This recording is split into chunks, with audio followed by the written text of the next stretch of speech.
Good evening, people. The big match preview is back. Away days is back. Come on. Go. I get those goosebumps every time. I just have to get the big fella off the bench. Could this be their last chance now? In it comes, Monster to the far post! He scored! The Honey Monster scored! I'm way too numb, yeah. It's way too numb, yeah. I get those goosebumps every time. I need that line to throw that to the side, yeah. I get those goosebumps every time, yeah. When you're not around, when you throw that to the side, yeah. I get those goosebumps every time, yeah. 713 through the 281, yeah, I'm riding. Why they on me outside? I'm slipping low key and hiding. Smile out, yeah. I get those goosebumps every time. I'm around, yeah. You ease my mind, you make everything feel fine. Worry about those comments. I'm way too numb, yeah. It's way too dumb, yeah. I get those goosebumps every time. I need the high. Here we go. Good evening, everyone. Welcome to Loaded Mag NUFC Away Days. The big match preview is back. And I've got the main man next to me, Mr. Chris Hall of Brandy and Blaze in the house. Ooh, I got it. Took me a while to get that out, didn't it? Yeah. I think that's twice now, actually. That's twice. It is. But look, we're back again. Another match preview. But first of all, how's your Sunday been? How's things? All right, mate. Yeah, I've been working a bit today. I've just in the middle of polishing off my tea as well. So it's been a bit of a hectic day. But I think that's probably because I was playing some games with our sons earlier, watching the Newport Man United game with great interest, and obviously I'd seen a bit of the the Liverpool game earlier on as well. But yeah, it's been a chill day today, but really been looking forward to spending a bit of time with yourself, Pete and Rich, and talking about the Premier League. Thankfully, a bit of a weird weekend this weekend, wasn't it? No Premier League football as such. So great to get back into it, and a bit odd that it's Tuesday, Wednesday, but we'll take it. Yeah, that's it. The kind of winter break's done. We've had our 2 weeks, and now it's back to proper football. That is for sure. And it's going to be interesting. It's going to be interesting to see how the boys get on. But look, Chris, I've got a quick question for you before we get our guest on tonight. This is from NC. Love the show, guys. Just on the Fulham game, why do you think so many players were off it? Could that have been Bruno's worst game for us? That was worrying to see, as he's so important to us. A few people have talked about certain players not playing well. In your opinion, what do you think based on NC's question? Do you know what? I think it's a good point by NC. I mean, let's be honest. That wasn't the best Newcastle performance we've seen, and you could argue, especially first half, I thought we were a little bit stagnant. Looked a little bit like passengers in the game, but I do think things improved second half. I think Eddie Howe said in his post-match conference that, it wasn't the best Newcastle played, but more importantly, we kept that clean sheet and we progressed through to the next round. So I'm taking the positives from that. But yeah, I take NC's point, when he says about Bruno. Like Bruno, particularly in that first half, he gave away the ball a lot. There was a few sloppy passes going around, but I'm not concerned in any way, Pete. I think for me, when you it's a sign of a good team for me. If you're winning football matches, keeping clean sheets, and you're still playing you're still getting the results even when you're not playing well. I always think that's a good sign for me. So let's get that bad performance out the way, and let's see if we can bring it to Villa on Tuesday. That's the way I'm seeing it anyway. What about you, Pete? Yeah, no, I'm quite similar with regards to that. I mean, look, we had our watch along yesterday. If you haven't watched it, go back to to our channel with all of our streams on YouTube and have a click of that, because if you want to watch it just for the goal celebrations in itself, that's probably worth it in itself anyway. But actually, we do talk about a number of things in game, and one of them was the fact that certain players weren't at their very best. But like you said, Chris, I think Eddie Howe was quite right, is that, the priority in cup games is just winning. It's just getting through, just getting the win, getting through. and then making sure you're in the hat for the next round, and that's the most important thing. So, yeah, some players didn't play well. Hopefully, they've shook that off, and they're ready to put in a proper Premier League performance on Tuesday, which brings us nicely to our next point, because we're going to bring our guest in a second. But massive thanks to everyone in the chat, everyone that's in there as well. Our good friend Daz is in the chat, putting some questions and comments in as well. Joy the Team for Life. David Cook's in there. Lisa Mole's in there too. Welcome all. Andrew Anderson, great to see you in there as well. Jason Scott, and many more. I think Tom Dixon's in there as well, and Richard Edwards. So there's a number of different people in the chat. Get your questions in for Rich. I'm going to get him in now. So from the Villa Park Pod, we've got the main man, Rich Sutherland. So welcome in, Rich. How you doing, fella? I'm good, lads. I am good. I just want to say I literally watch your channel all the time, mainly because of the theme tune. Sometimes I just put it on for like a minute just to watch that for a bit. I just love it. I absolutely love it. Quality, love it. That's our Daz that puts that together. So he's in the chat. So big up to Daz for that. But no, good. Glad to see you watch the channel and support us as we do with you on the Villa Park Pod as well. So look, we've got to talk about it, Rich. I mean, what a season! What a season so far. I mean, you guys are absolutely smashing it. You're up there in the table. In fact, I'm just going to get it up now, just so we can have a look at this, just for a second. I said I'd bring up the table, and I've just turned it off. What am I doing? Typical. I hope you can see that table there. Fourth spot. 43 points after 21 games. Look, Rich, were you expecting this at the start of the season? And look, what do you make of all of this so far over the halfway stage in the Champions League hunt? Expecting it? No. Especially after the first game of the season. It'd be interesting because obviously me and Billy were on the preview show before that first game of the season. It'd be interesting to go back to that to see kind of what we said in terms of where we thought we'd finish. I'm pretty sure I was saying, if we could be around where we were last season and maybe do well in the in the Conference League, that would be really good.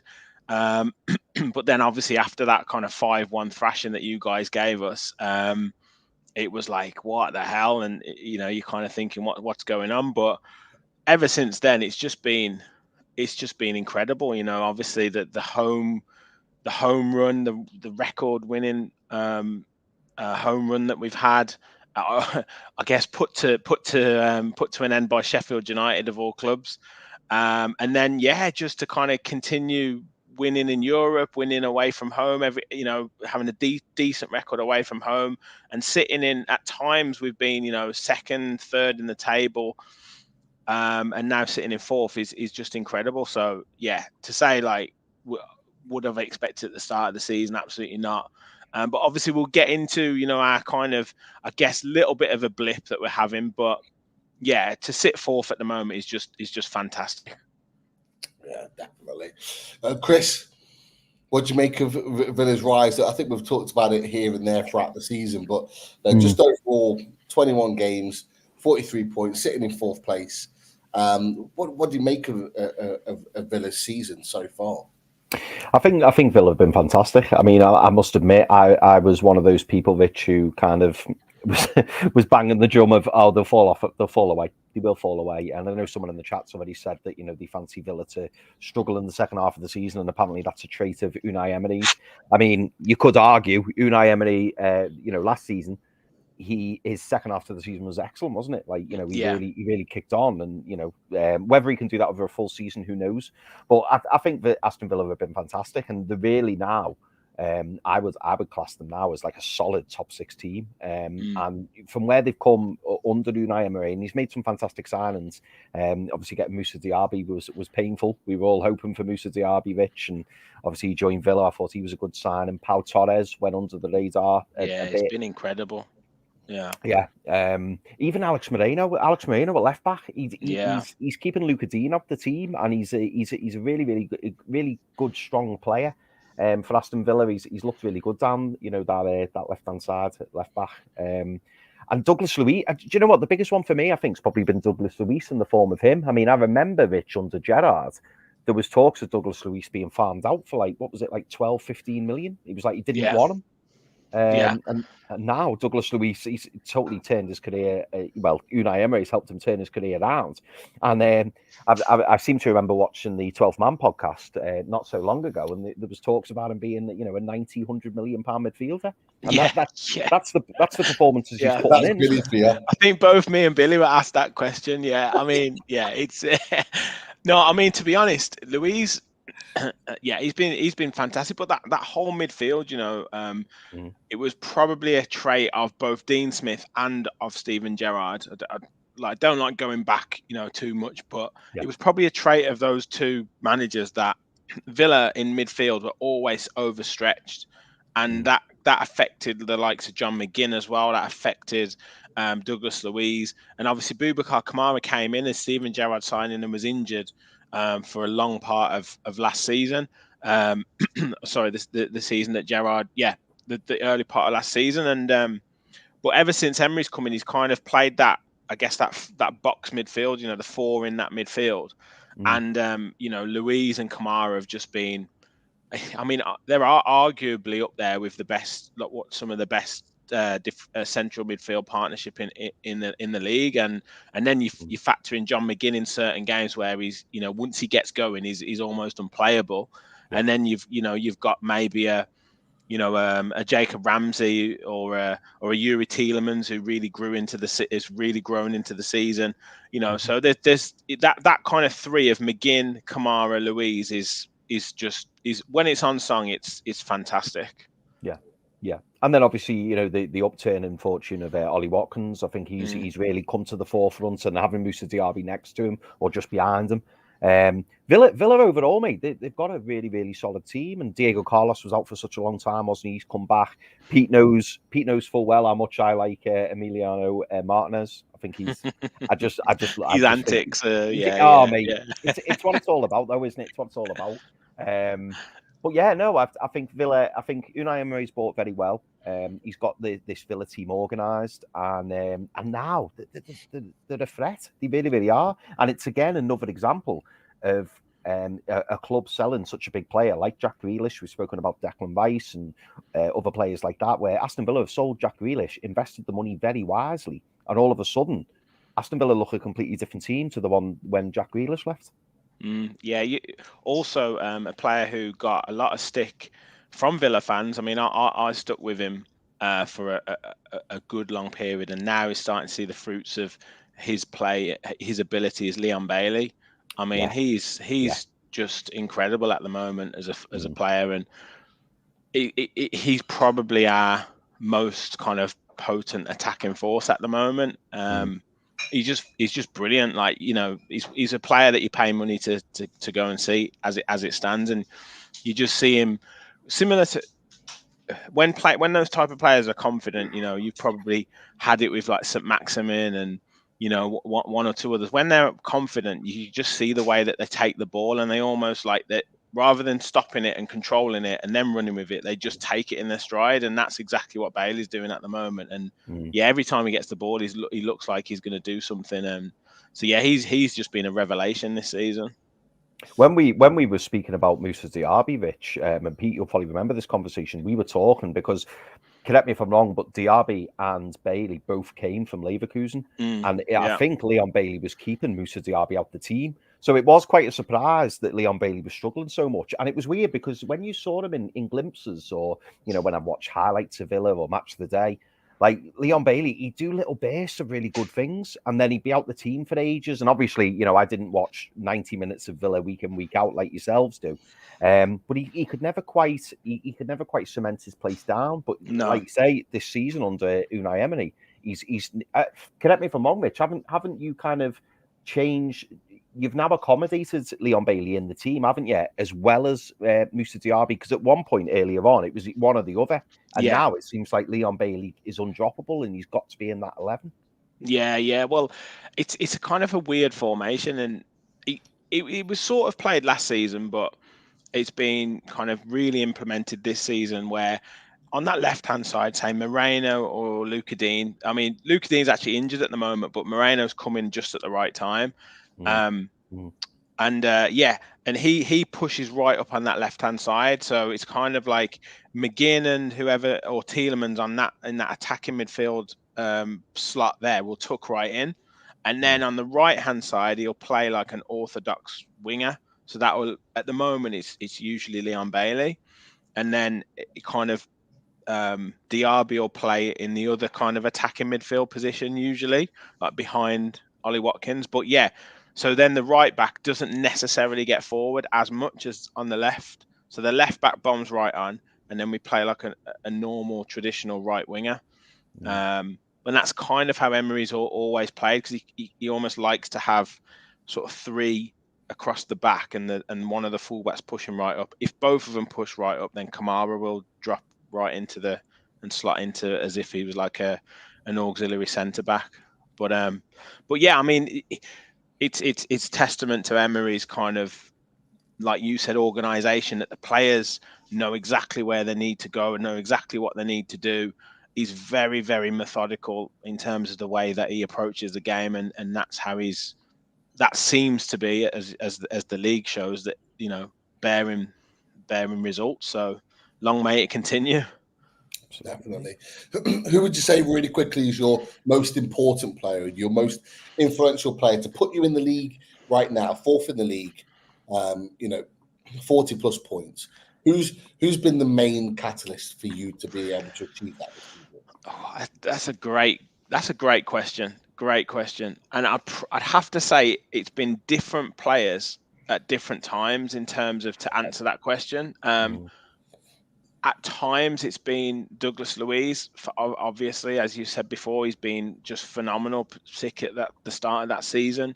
Then Pau Torres came into his own and has been just brilliant at passing it from the kind of defense into midfield.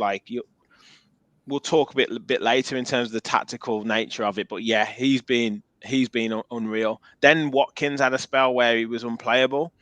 And at the moment, I'd have to say it's Emi Martinez. I think Martinez is. I know we've had this kind of like gap in the season when we've played, FA Cup games and stuff, but Emi Martinez at the moment is just different level. So yeah, I'd probably say those three or four, and then Kamara's been wonderful in terms of the way that he plays. But yeah, I'd probably say that at times it's been Luiz, then Torres, then Watkins. Now I'd probably say it's Emi Martinez. Wow, interesting. But it's a real team effort. It's so difficult to say. It's so difficult to say. Sometimes teams in a season, they have different players that step up at different moments. I think it was very, very similar with Newcastle United last season. We had Miguel Almiron that went on sort of 7-8 game run where he was scoring every game and being really kind of crucial to us being in that position. And then you had the likes of Bruno that kicked us on in pockets of the season, Pope making some really big saves, and then certainly in the month of April, Callum Wilson was just scoring like braces every week, and he went through his massive goal run, and you need all of those players to step up and do the job. But you've talked about how Emery's managed to knit that together, and he is a fantastic manager. Lisa's put a question in the chat actually, and we'll come to that now, because obviously the talk of it all is about Jurgen Klopp at the moment. Jurgen Klopp, announcing that he's going to leave Liverpool. And Lisa put the question in there. I don't know if we have it starred, potentially. Sorry, Pete. Did you start? I haven't started it, mate. I'm not that far down. There we go. Rumour circulating: Emery may replace Klopp next season. Any Villa fans worried, or is it all rubbish? Now, Are you genuinely concerned that he could be thrown into the ring with one or two other managers for the Liverpool job? Not really. I would suggest that this has been planned and this has been kind of engineered, in terms of the PR and the way that it was announced and everything a long time ago. And they would have said, right, he said himself, Klopp said himself, at the start of the season, him and his backroom staff were talking, and they said, do you think we can do this next season again, like when we were planning for it? So they already knew what was going to happen. So it would be really bad planning if they hadn't kind of like set this all up and then had their people that they, someone who's going to come in behind it. So I don't think it's going to be Unai Emery. He doesn't play the style that Liverpool would operate. And I think to be honest, it's going to be that. I think it's going to be Alonso. I can't see anything other than Xabi Alonso. If I'm honest, I think they probably had like a few, Steven Gerrard, 2 or 3 years ago was probably, right, auditioning for it, as well as Alonso, as well as one or two others, and he obviously failed miserably. But yeah, I think it'd be him. Xavi and Xavi's talk. He's quitting Barcelona. There's been saying, oh, Emery could go in at Barcelona, but I just don't see it. I think he's got the keys to the kingdom at Villa Park, and we've built everything around Emery and his backroom team. He's brought Monchi in, who's his kind of man who's the director of football. We've just bought a stake in Emery's kind of club from his hometown, Real Union, through the kind of Z Sports network that Nassif Sawiris owns. So yeah, I mean, and I think his son was playing for Real Union. Now he's over at Villa, and there's lots of connections with Unai Emery. So I can't see it. I really can't. It would. I think everything would have been engineered and organised at Liverpool for the manager to come in. Yeah. And what do you think, Chris, with regards to those rumours? And look, they are rumours. Yeah. It's not going to be the first. It won't be the last. I think Eddie Howe was the same odds as Unai Emery as well. I think they were both 25-1. So that'll be interesting. Yeah, definitely. Rich, you would have been doing your best Will Smith impression if you'd have seen my WhatsApp this afternoon. You'd have been telling me to get your manager's name out of my mouth because I was texting one of my mates before and I was saying, like, for the Liverpool job, for me, I think Liverpool are probably going to be Xabi Alonso is definitely up there. I think De Zerbi possibly, even though I feel like this season may have ruined that a little bit for them. And I said the other two who maybe would be under consideration would be Emery or Ange Postecoglou, but maybe. Oh, he may well come back. But every regular watcher will know that Chris will disappear for a few seconds and come back. But I think he was reading off a few managers there, which will definitely be in the limelight. Like the likes of De Zerbi and a few others will be in that sort of conversation. What do you think, Pete? Do you think Emery could be in the frame, or? I think he could be in the frame because of the way in which he manages his teams, and you only have to look at what he's done at Villa, what he's done at Villarreal before that. That he's proven to be able to be successful and change teams around and continue them on a good path. I don't think he'll be the main guy.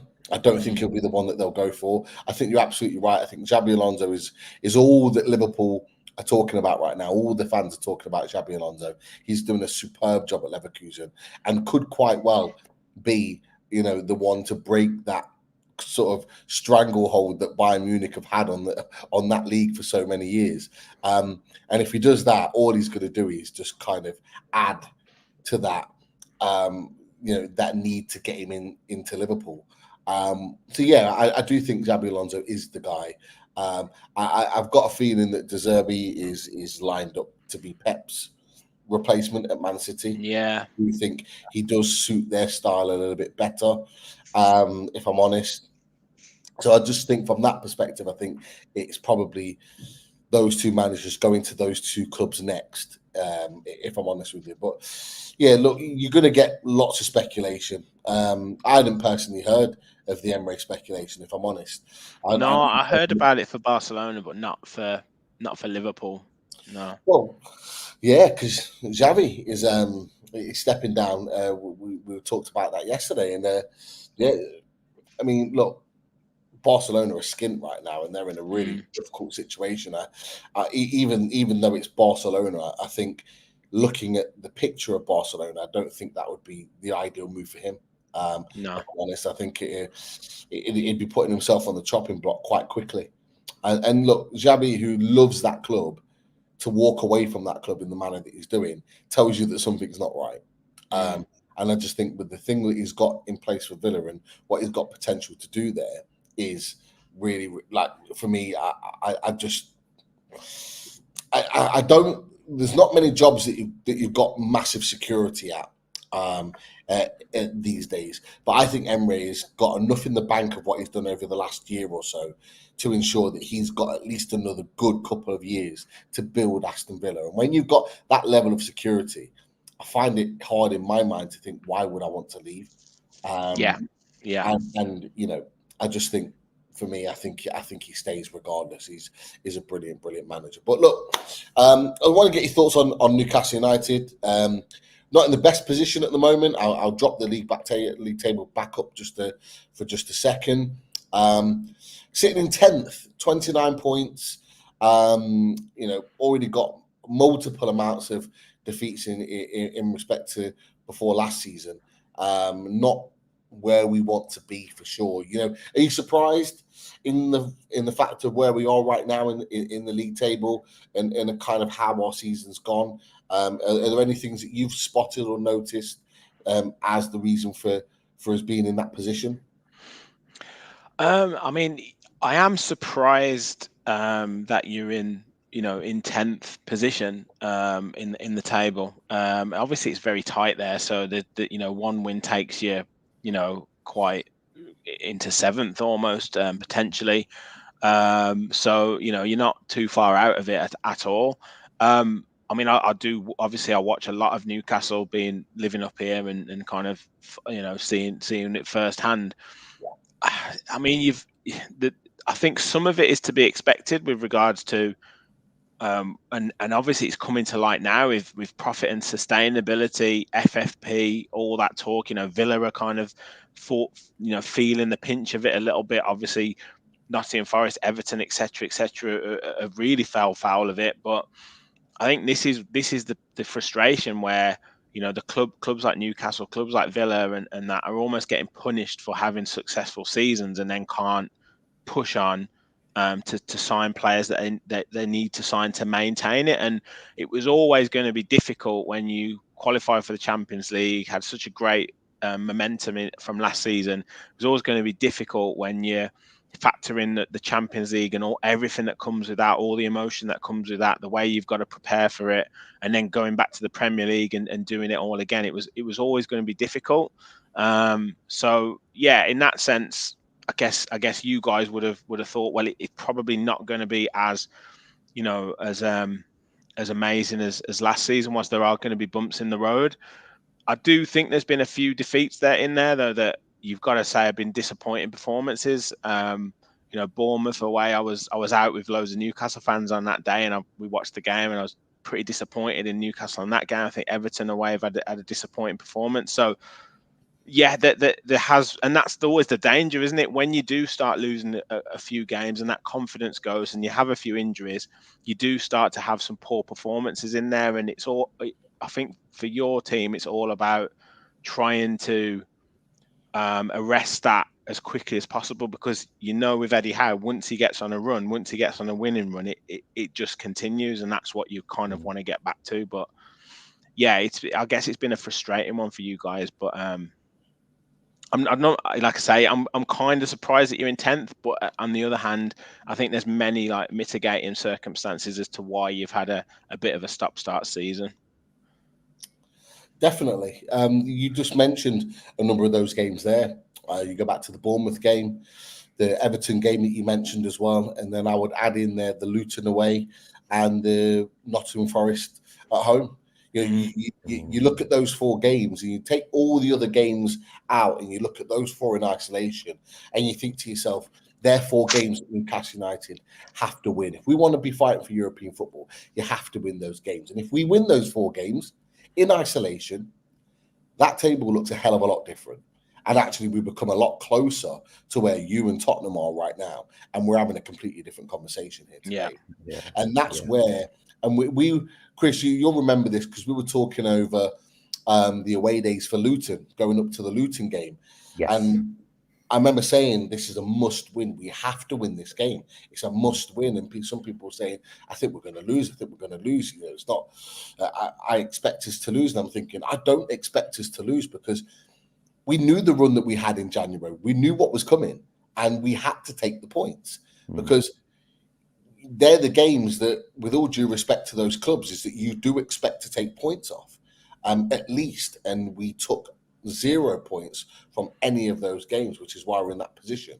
But you know, Chris, Rich has talked about a point that we've touched on before, so I'll come to you again. We're in 10th right now, but a win or 2 can make things very, very different.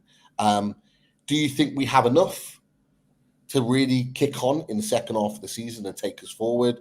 You know, and be fighting up for those European spots. Like, you know, where are you right now? And I think probably maybe a little bit easier to talk about that after winning a game last night. But where do you think we could be situated, mate? Well, firstly, I'm going to promise Rich I'm not going to mention Unai Emery going to Liverpool again, because I assumed as soon as I was talking about it, Rich must have pulled the plug on me, because that was me gone as soon as I mentioned it. Also, some Liverpool fans go, no, we don't want him. Yeah, possibly, mate. Yeah, possibly. Yeah, I mean, do you know what? I take a little bit of comfort from when I look at the league table. Yes, 10th doesn't look good, and I did think we would be higher, and I think most Newcastle fans would say the same, and even opposition fans would say the same. But I do take a lot of comfort from the fact that we're 6 points behind West Ham, who were sitting in 6th. We're only 11 points behind Tottenham, who were in 5th. So, you know, wins change football matches. Winning football matches change things very quickly. I think we were talking about it the other week, weren't we, Pete, saying that if we go on a winning run of 3 or 4 games in a row, all of a sudden that league will look a lot different, because there's teams above us at the moment who haven't been playing well or haven't been consistent, such as Chelsea, Man United, Brighton, even West Ham. They've really not been very consistent. And if we can put those run of results together, really start, you know, as Rich said, you know, getting into that winning mentality and going on that run that we know we can under Eddie Howe, because we did it so many times last season. There's no reason why we can't do it. I think when we get the likes of Joe Willock back, when Harvey Barnes is back, get Callum Wilson hopefully fit up and running, keeping him fit is the main task. I don't see why we can't challenge and why we can't, you know, sneak into those European places right now. Well, I say right now. Right now, I think if we were to finish in the top 6, it would have been a really good finish to the season. If you'd asked me about 4 or 5 weeks ago, I still thought top 4 was on. That now, not so much. But I tell you what, boys, and not to put any pressure on it, but if we go and beat Aston Villa on Tuesday, you know, does that change the conversation? I mean, we've still got 17 games left to play. It's a lot of games. So, you know, there's lots of points up for grabs. I think 51 off the top of my head. So there's still plenty of points to play for. So why can't we go on a fantastic run? We saw Liverpool do it last season. Liverpool last season. They looked like they were going to catch us, but if you'd asked them maybe February, March time, it was like, oh, no, Liverpool are out the top 4 race. No chance. And then at one point, towards the end of the season, Liverpool were more favourite, according to the bookies, Liverpool were more favourite to get top 4 than we were. And we'd spent most of the season in the top 4. So, you know, things can change very quickly. But we have got to start winning. Pete, you've already spoken about our February, which I know you've brought up now. And there's opportunities for us there. Steve 24/7 is asked what are Newcastle's next fixtures, and there they are.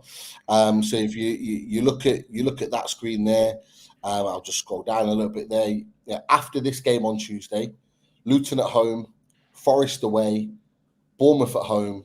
Then obviously we go to the Emirates, and then Wolves, Chelsea away, Palace away, West Ham at home. That takes us through to March. It's a great There's run. a lot of winnable games there. There's a lot of winnable games there, and that's where we have that sort of that's where where we've had this tough January. So we've had Liverpool away, Man City at home, and then we're going to Villa Park as our 3 league games. Like, we knew it was always going to be tough. So therefore, it was about what could we do after this point to really kind of tick us on. And I just think we're in a really good position to kick on and really grab some points over the next couple of months. But as Chris said, if we were able to get something on Tuesday, that would be even better. But the issue that we have is this, is that, Aston Villa Stato put this up today. Heading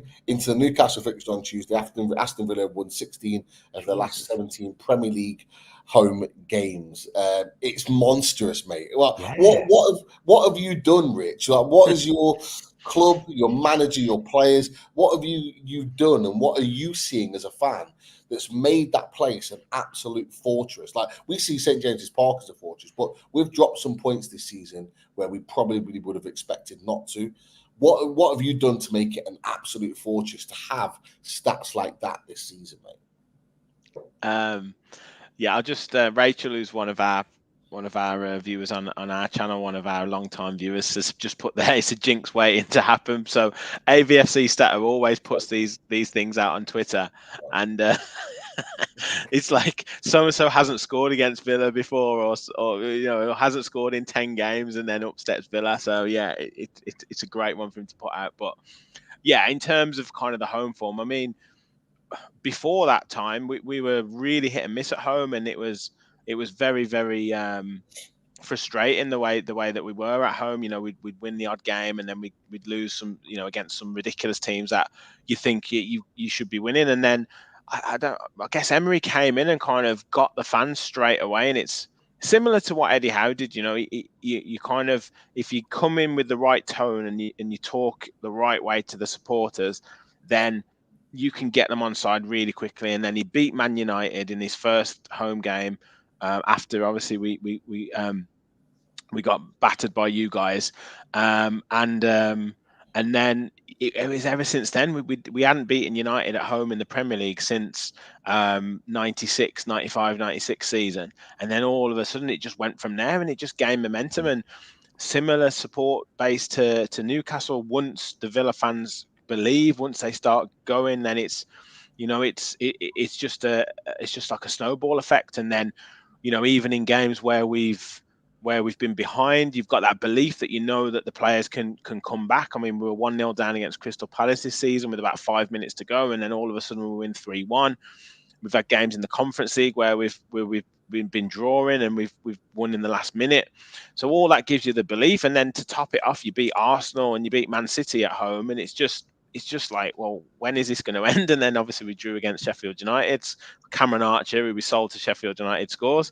But yeah, it's just the belief. It's everything all encompassing, and a big part of it as well is starting fast. Obviously the home game last season against Newcastle was, right from the off, Villa were at it, and that's been Ramsey scored quite early on, and that's been the case in a number of games. We've been 1 or 2-0 up after 15-20 minutes, and then the way that Emery likes to play then is all set up. Keep the ball, be solid at the back, or play, kind of catch teams offside, or just continue playing possession football and picking teams off, and that's how it's happened. But yeah, it's phenomenal, and as you say, great home form can maintain a great push for the season. And like I say, our away form has been a little bit patchy, but when you've got the home form like we've got, that's what keeps you high up in the table. Yeah, definitely. I go back to the Burnley game because Burnley caused you a few problems, didn't they? They did, yeah. They did cause you a few problems, and it was a last-minute penalty that managed to get you the points in the end. So we're definitely hoping for a similar performance. Well, yeah. I mean, we'll get into that a bit more, but it has been a little bit since those. I think the players put so much into the Man City and the Arsenal games. Yeah. Just from not necessarily from I guess they're all physically fit. They're all kind of Premier League footballers, aren't they? They're at peak physical condition, but I guess it was more emotionally in terms of the way that what those games meant and kind of setting us up for challenging for the top four. And since then, it's been a little bit of searching for that form again and searching for those performances, and also you kind of get not found out, but teams will sit in and say, right, come on, then try and beat us, try and see what you can get out of us, because the games mean more now. Whether you're at the bottom or whether you're challenging for Europe or whether you're challenging for the Champions League, every point counts. So teams are going to sit in and hold firm and trot, and you've got to try and break them down, and that's somewhere where Villa have struggled a little bit over recent weeks. So yeah, that's kind of been a little bit of a frustration, but I think it stemmed from just the effort that was put into the Arsenal and City games. We're in a position now where we've got the transfer window is going to close as of Thursday. Anything rumbling along the way? I think you've been linked with one player that I've seen sort of heavily in the last 24 hours or so. But anything rumbling for you that you think could get done between now and Thursday? It just looks like this Morgan Rogers kid is coming from Middlesbrough. That's been the last week and a half. Ever since we played them in the FA Cup, since then it's been he's been the player that we've been after. He's actually a local lad from Halesowen near Birmingham. So he was at the West Bromwich Albion Academy, and we've basically plundered the West Bromwich Albion Academy for all of their best young players over the last 5 years. Wow. Louis Barry came from there. Tim Irigbunham came from there. There's been numerous others that have come from the West Bromwich Albion Academy, which I guess tells you what you need to know about what they were doing over the last sort of 10 years ago. So yeah, they had a great academy there. So he went to Man City, then he went to Lincoln on loan, did really well there. Then Middlesbrough signed him at the start of this season, and yeah, he looks like he's coming in. Other than that, we've signed a young right back called Kosta Nedeljkovic, who's from Red Star Belgrade for about €8 million, but he's staying at Belgrade till July. I can't see anything else getting done. There's rumours of John Duran maybe going to Chelsea or one or two other clubs. There was rumours of Nicolo Zaniolo going back, ending his loan period with us, and then maybe we could bring someone else in. Leander Dendonker's gone to Napoli for the rest of the season on loan. So whether there's something that can be done in that midfield area, it doesn't look like it's going to get done. So I think it'll just be that player, and that's it. Yeah, that'll be it. But I don't know. It's so strange because we sold Cameron Archer.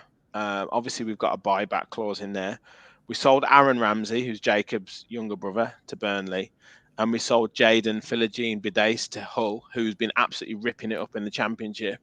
Have you sold him, Rich? Yeah, he went for $6 million. We've got a buyback clause, though. I was going to say, geez. So it just seems really strange that we sold those. It tells you everything you need to know about the weird thing about FFP, because does. You sell those players to kind of give yourself the wiggle room on the balance sheet to have 3 or 4 years of debt against that player because it's 100% profit. But then you're bringing in a young player from Middlesbrough for 15 million. It just doesn't make sense. It doesn't make any sense to me. So they brought it in initially because they said they wanted clubs to unearth their own young talent. But what we're finding now, when we had LB on from Man City perspective, what we're finding now is the same teams are having to sell their top young talents in order to balance the books. It's just mad. It's absolutely crazy. mad. Like, we were even linked earlier on in January when there was all this talk they have to sell players with selling Sean Longstaff, who's a local lad come through the academy. And there was even like small murmurs, it's not going to happen, but small murmurs that players like Lewis Miley, who's just turned 17, well, say just turned, he's not, 17 years old, and that he might be having to be one that we sell. And it's all about this pure profit. You can understand it though, because if you sold Miley, who's been fantastic for, I don't know, based on potential, what, 35, 40 million, let's say, you can balance up 120 million pounds against that. Like, so it makes sense from a business perspective. Like, I honestly, it's one of those things where, like you say, people who made these rules would have had all these things that they thought was going to happen, but then it ends up being the complete opposite that ends up happening with it. And like you said, you end up having to sell your young players because you can write off the debt against it, and then you end up buying young players from other teams because it's more sustainable for you. Mm. Yeah, definitely. It's a complete mad situation. We hope that the meeting in February is a positive one, and that in some ways it's relaxed to allow further spending for those clubs that can, and to stop this situation where we're having to sell top young talent to balance the books. You could even throw in Conor Gallagher there. I mean, I think they want like 50, 60 million from Chelsea do, but again, he's another pure profit that they would like to get rid of. We benefited from getting Lewis Hall in the summer.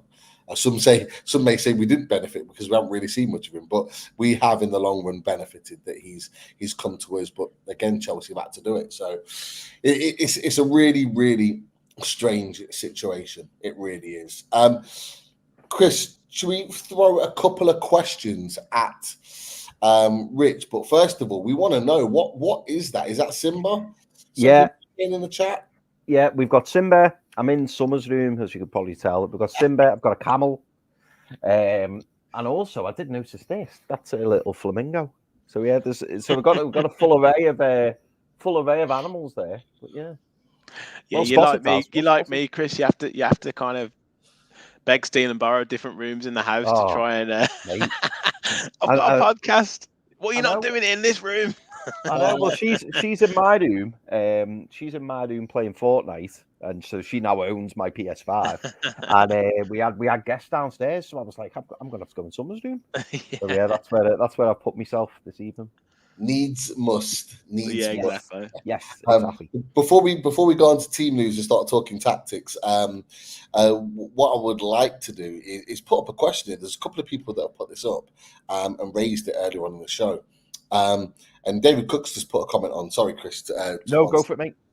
David Cook's put, looks like Midlands Police could take a lesson from the Northumbria after today's match. Obviously, if you've not watched the West Brom Wolves game with the fighting and the game being interrupted, the game. So Wolves were 1-0 up at the time. They go 2-0 up late into the second half. I think it was about 15 minutes to go, 10, 15 minutes to go, something like that. They go 2-0 up. And then all hell breaks loose and there's fighting going on. At the other end of the pitch, not even the away end section, it's in the West Brom section. I think some people are saying that there were Wolves fans in there, which is maybe what sparked it. But some of the scenes in the pictures there's one guy that's got blood all over him, like literally crimson mask type blood, and getting arrested at the same time. I'm thinking, well, what did you do to get yourself arrested? And what did you do to get your head literally a crimson mask? It was a worrying picture to see at a game like that. So, there was a question with regards to that, but I think there was another question linked to it as well. Yeah, so you would have got it up, Chris. Disgraceful seems today, as a Midlander and a football fan, it was disgusting to see. Like, what did you make of it all? Did you expect it, Rich? Because obviously supporting a team, certainly in the West Midlands, you'll know a little bit about the rivalries there and how heated it can get. Did you expect it? What did you make of all of that, mate? I mean, it's crazy. Yeah, cool. I 100% expected it. I mean, the West Bromwich Albion Wolves is a big derby, massive derby. I mean, it's not as big as Aston Villa Birmingham City, mind, but it's a big one.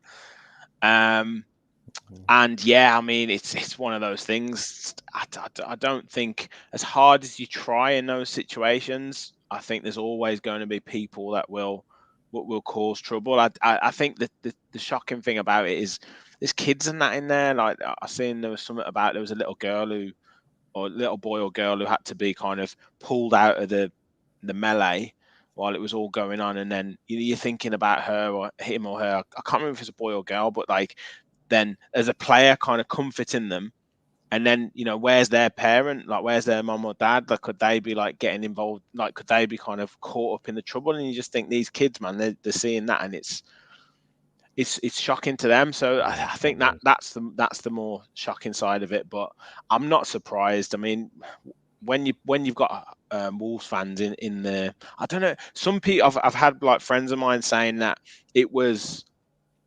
people, there were kind of corporate.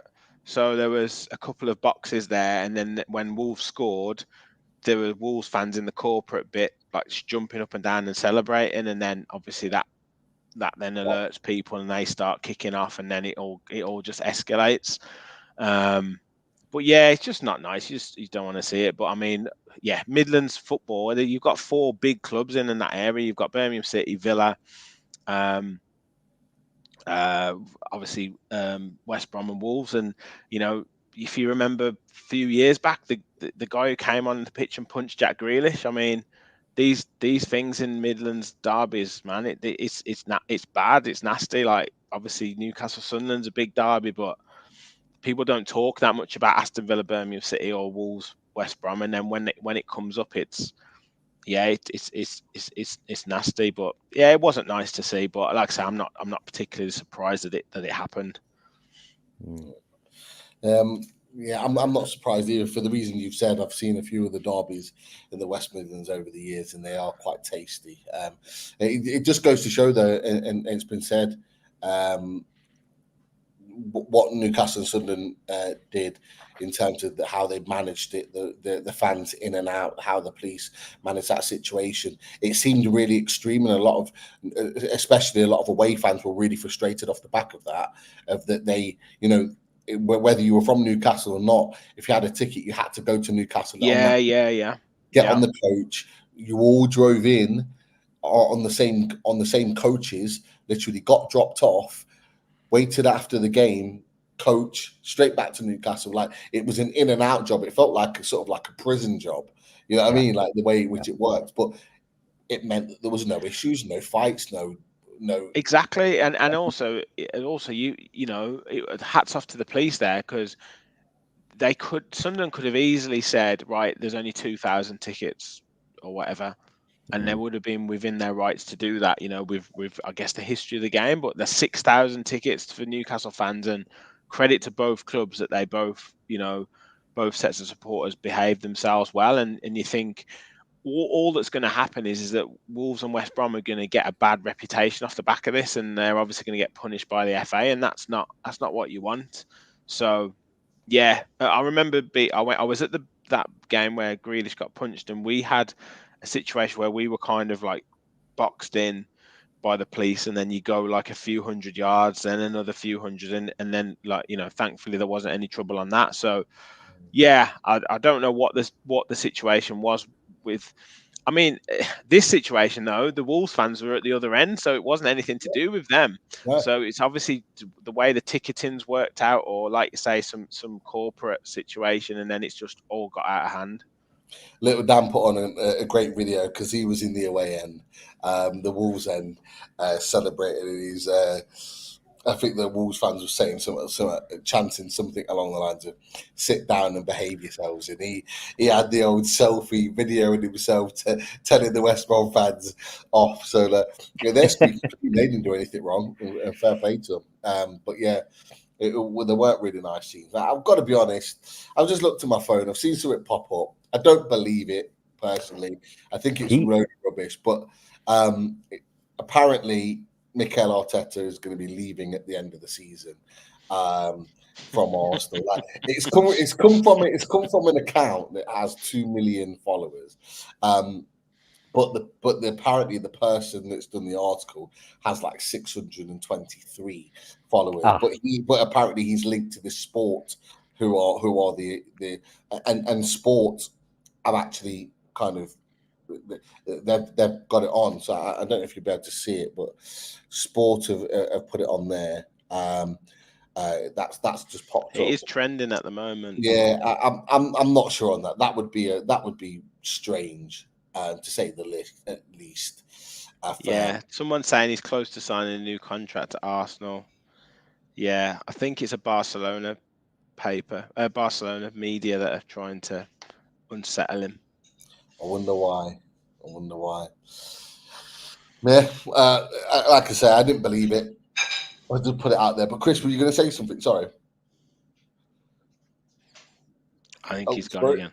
I think he's frozen again. I think he's just waiting patiently for us. But look, what we'll do now, we'll head to the tactics board. A few people have asked about Keith. Keith's not able to make it tonight, so he's he won't be on with his stats. However, we will go to our tactics board, so we'll have a quick look on that, and we'll get Chris's opinion when he comes and joins us. So tactics boards here. We've got Aston Villa. So from your perspective, Rich, what are you going for in terms of what you think your starting 11 may well be on Tuesday? Cool. So I'll start from the front, if that's all right. I'll start from the attack. Yeah. So I'm going to say, obviously, Ollie Watkins up top. Yeah. Then it's going to be Bailey out on the right-hand side. Okay. And then it's going to be Yuri Tielemans just kind of inside. Just on this left-hand side next to. That's it. In a bit though. In a bit. Sort there, of. Yeah. Inverted, sort of like that. Yeah. Then McGinn kind of opposite Tielemans, but on the other side. Okay, like here. Yeah. Okay. Then it's going to be Kamara and Louise as kind of the defensive midfielders. Okay, where's Louise? There he is. Hold on. Okay. Moreno at left back.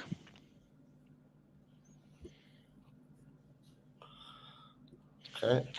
And then I think because Pau Torres is injured at the moment, so Clement Longley will play as the left-sided centre back. Okay. Now this is the area where I'm probably not 100% on, but I think he will go Diego Carlos at the other centre back. Oh, not Konza. And then Konza at right back. Okay, all right, yeah. I think he's going to do that. Okay. I think he'll save Matty Cash for potential. He's done that against Arsenal and he's done that against Man City, and I think Gordon is such a dangerous player for you. Mm-hmm. I think Cash sometimes he does really well 1v1 against wingers. Like he did all right against Sterling the other night. He did well against Mitoma against Brighton, but then sometimes they get the better of him. And I think Konsa probably just got a little bit more assuredness at the back. Yeah. But my worry is Isak against Longley. This Longley is just slow, man. He's a good player, but he's just slow. I'm not gonna lie. I was very happy when I heard that. When I heard that Longley was going to play, because I think he's going to be a target. That's for sure. I'm not having called. Look, I'll be honest with you. I told you, Rich, over a year ago, I said about Ezri Konsa, and I got hammered for it when I said he was better than Tyrone Mings. You haven't missed Tyrone Mings. Yeah. And I think, yeah. No, Konsa's been phenomenal. I do think when you've obviously Pau Torres has been fantastic, right? And he's shown in so many games the quality that he brings on the ball. Yeah. There have been now we are hugely missing Tyrone Mings in that team. like hugely missing Tyrone Mings in that team. So, obviously Martinez in goal. So yeah, like we've done so well to kind of cope without Tyrone Mings, but I do think there are so many games where we would need Mings in this side, because yeah, he's just fantastic for Villa. But yeah, we've done really well to do without him, and Carlos has done well in numerous games as well. He's a bit lax on the ball. He can be a bit lax on the ball, but physically, like he's just a man mountain. Yeah. He is big, strong centre back. Got a bit of pace about him. He is capable, that's for sure. Right, so that's your team, and of course, I think you're going to have Martinez in goal. Yeah, I toyed with the idea of Robin Olsen, but I thought Martinez we give him the shout. Nah, he'll play. I think he played. Did he play against Chelsea? He did. He was brilliant. I mean, like the first. He made one bad pass out that Cole Palmer should have done better with, but other than that, he was best player on the pitch for Villa in particular. Last 20 minutes, Villa really played well and probably could have beat Chelsea, like could have nicked it at the end. But I think the first 10 minutes were quite even, and then that chunk of about 50-60 minutes, Chelsea really did put it on us. But then the last 15-20 minutes, Villa really came into their own. So that was quite encouraging to see. Yeah, I didn't get a chance to watch this one, the Villa Chelsea game, because I was doing a bit of player watch with Morgan Gibbs White, and as a potential signing, and we had the. I was very much a multitasker. They say that men can't multitask. I certainly was a multitasker because I was watching the Traitors final Friday. So I had the Traitors on. I had Man City, Tottenham on, and then I was flicking between that and Forest. I watched the Forest game more than the Man City one, and yeah, so I was multitasking. So I didn't get a chance to see the Chelsea Villa game, but look, Martinez. If he's fit, he starts. He's one of your best incredible. Players, so I fully expect him to start for you. But Chris, a slightly different lineup in terms of starting positions for Villa. How Rich has set them out. So, what are you going for with regards to Newcastle, mate? How do you see it? I think there probably won't be much deliberation, Pete. I mean, obviously you will have to critique me this evening, but I can't imagine there'll be that much changes, if I'm honest, due to the lack of options. I say lack of options. We've got hopefully some players back, but I don't expect them to start, if I'm honest. The ones who could be back, I expect them to be on the bench. So in terms of starting 11, I'll go with Martin Dubravka in goal. Okay. We'll go Kevin Trippier right back. Where's Trips? We'll go Fabian Schär right centre back and Sven Botman left centre back. Botman and Schär. Okay. And then left back, our man of the match from yesterday, Dan Burn. Yeah. Holding midfield. No Tino. No, I don't think so. I think he'll stick with the same back four. I love Tino Livramento, as you know, Pete, but I do think he'll stick with the same back four, especially off the back of a clean sheet. I think it would justifiably. I think those four should be playing for me anyway. Subject to Kevin Trippier being okay. There's rumours he's fine, but if Trippier did take a nasty knock and they're a little bit unsure about him, I'm sure Tino will start at right back instead. But I'll go with Trips in the hope that Trips is okay. He said he was fine. He did an interview after the game, and he said he was fine and that he'd be fit for the next game. So I expect him to start, mate. Yeah. Bruno will be in the holding position. Yep. Now, there was a little bit of deliberation about this, wasn't there? Because I remember someone in the chat saying, I didn't notice it, but to be fair, I wasn't looking out for it when we did the matchday live. But apparently Longstaff and Miley swapped positions, and when they did, they played far better. So, do you know what? I'll start with what I think that he'll go with from the beginning, and that'll be Louis Miley on the right. Okay. And I think Sean Longstaff will be on the left. Yeah. They did. I mean, Longstaff was on the right hand side when he scored, and when he won the corner, in which we scored the second goal, he made that run from the right hand side. of the midfield three into that pocket. So there was a little bit of a switcheroo at some point. Longstaff plays better there. It's really clear, but we'll see. I think on the left wing will be Anthony Gordon. Okay. Really playing really well at the minute. And again, another fantastic performance yesterday. On the right, I think will be Jacob Murphy, who made a good comeback. Good, nice little 75 minutes in the tank. So that worked out really well for him. So I fully expect him to start. I don't think Miggy will be back. And then through the middle, it's the main man, isn't it? It's Alexander Isak. Yeah. I think that'll be the 11. Yeah. Not inclined to think that there's going to be any sort of changes from what you put out. The only question mark I had was Tino Livramento, just because of the pace and the directness of Leon Bailey on that side. He's, as you said, Rich, you're absolutely right. He's been destroying fullbacks in that position there, and I do worry for Dan Burn because he was exposed a few times against Fulham, albeit Fulham weren't on the level that Villa are. And I'm not sure whether he will think about this game in isolation and go, Tino's probably better suited to match Leon Bailey with pace and his ability to defend deep could well work in Newcastle's favour. So whether he makes that change or not, I don't know. But everywhere else on the pitch, I expect it to be the same. As you mentioned, Chris, you expect players to maybe be on the bench. And that's the key thing, because for the first time on Tuesday, for as long as I can remember, going back at least a month now, we could have some serious attacking options on the bench potentially. Callum Wilson has been rumoured that this was the game that was earmarked in that he could be back into the squad. We heard that Miguel Almiron was ill. We're not sure if that's transfer related or he's actually ill.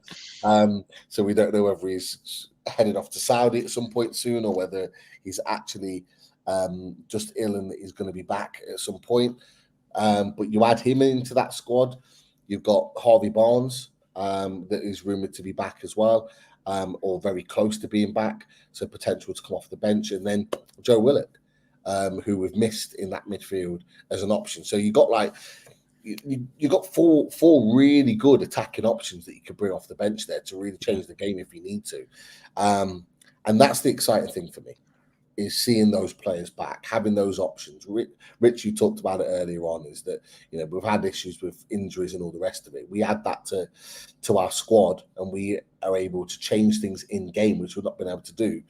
I think we've become a really, really strong team, and that might not necessarily change the result on Tuesday, but it certainly will change results in the weeks to come after that. It will.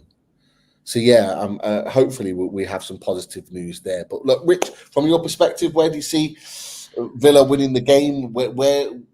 How do you kind of break your teams down that you come up against? What's Unai Emery's sort of thought process in this?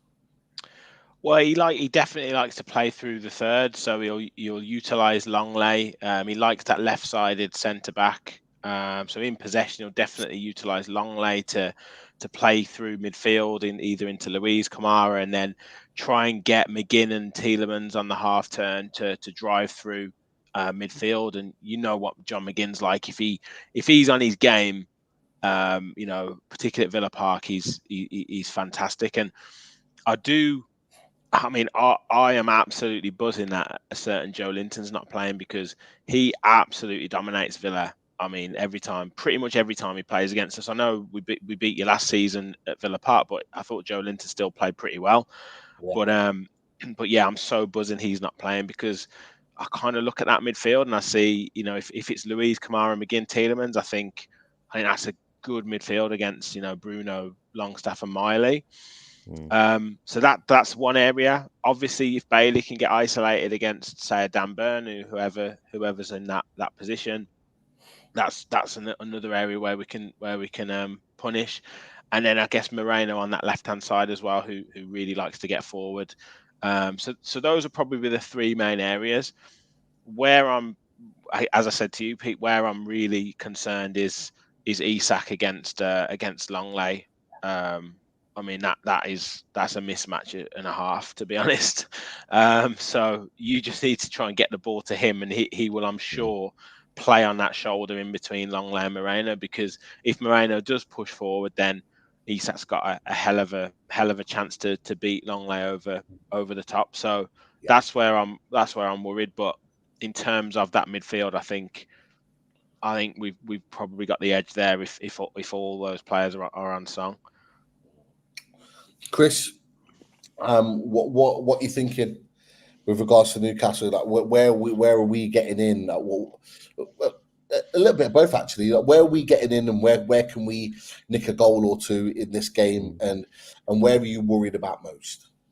So the position that's worrying me most, or the place on the pitch that's worrying me most, is that box that Rich was talking about in the midfield four. Because Bruno's going to have to be really on his game, because if he's got John McGinn and Youri Tielemans floating around them, he's basically got to keep an eye on two players. So I think he's going to need a lot of support from the likes of Louis Miley and Sean Longstaff, because if they venture forward too much and then Villa are on the counter and Villa get the ball through that middle of the park and get it through to the likes of McGinn and Tielemans, and they're coming up against Botman and Shah with Ollie Watkins flying in and around, Leon Bailey coming in from the wing, that's the biggest risk for me in terms of how I see us profiting from it. It's how we get through that box. It's how do we try and utilize the wings as much as we can, because I look at Jacob Murphy up against Alex Moreno, who I rate. And Jacob Murphy, he's been out for a period of time, but he's back now, full of energy, and he can cause Alex Moreno some problems and try and push him back, make sure that he doesn't get too high up the pitch. And similarly with Anthony Gordon coming up against Konze. There's a big opportunity there for Anthony Gordon. I fancy Anthony Gordon up against most right backs in the league, if I'm honest, when he's on form, when he's really running at the full back. I think Anthony Gordon, he played well last night against Fulham. He really pushed the right back into making decisions, and that's what we want to see from Anthony Gordon. We want him to be running at players, stretching them, pulling them out of position. And if Anthony Gordon can somehow get past Konze and then be on a one-on-one against Diego Carlos, that then gives Alexander Isak room to basically push on to Longley, as Rich was saying. And if you're one-on-one, Isak versus Longley, I'd back Isak every day of the week. So it's about Anthony Gordon trying to occupy Konze and also pulling Diego Carlos out of position. Yes, I'm sure Rich would say, Kamara will be back there helping him, as we've said about Longstaff potentially coming back. But it's going to be a tough matchup. It is going to be a difficult game. And, if you offered me a draw now, I'd probably take it, because Aston Villa at Villa Park, as Villa Stato showed before, it's a tough game for any team in the Premier League. But can we do it? Are we capable of it? Absolutely. But hopefully we will improve on the performance that we saw against Fulham. But I think we know that we're going to have to up it a notch a little bit on Tuesday night. Don't you think Fulham are like one of the most frustrating teams in the Premier League? I mean, I watched most of that game last night, and I thought Fulham plays some brilliant football, like up to from their own box to the opposition box. They're just completely toothless up front. They had nothing. Like, and there's a Fulham supporter, you must just be like, because I know they've won a few games quite heavily, but I mean they're more one-offs. But you just think if they had, obviously they lost Mitrovic, didn't they? Yeah, but like some of the football they played yesterday was great, but they just can't. As soon as they got to the box, they just completely lost all ideas. It's such a frustrating side. Do you know what? They played well against Villa at Villa Park. We beat them 3-1, and they really did. They really did play well, but you just knew that they weren't going to score. Well, they scored one, but like they weren't going to put us under really intense pressure. No, you're absolutely right, mate. They've got some good fullbacks, like Kenny Tete. He's very good going forwards. Andy Robinson has a reasonably good game yesterday. But you're right, they're totally toothless up top. They're crying out for some real threatening wingers. I know they've got Willian, who didn't start yesterday. He came on and he caused a couple of problems. But when you're signing the likes of Alex Iwobi and that Bobby Deckel's over the east, he's so lucky to be playing in the Premier League. He's not. Yeah, he's not busy, and he's just busy. Yeah. That's All work rate. What you've got is the makings of classic bottom half Premier League players that on their day will give you a decent moment, and you'll think, wow, decent player there, but then they'll give you another 7 games where they give you absolutely nothing. Yeah. And that's we're two clubs that know that. With our previous managers and where we've been previously, we know that because we've probably been in a similar position that have had players that have done exactly the same. So and this is the thing, like they had a player that probably shouldn't have been playing for Fulham in Alexander Mitrovic, and that's why he scored so many goals there, and he was the linchpin to everything they did that was good. But what you find is they're a well-organised team, so they'll never get relegated off the back of that because Silva will always have them well-organised. But their best players are well into their 30s.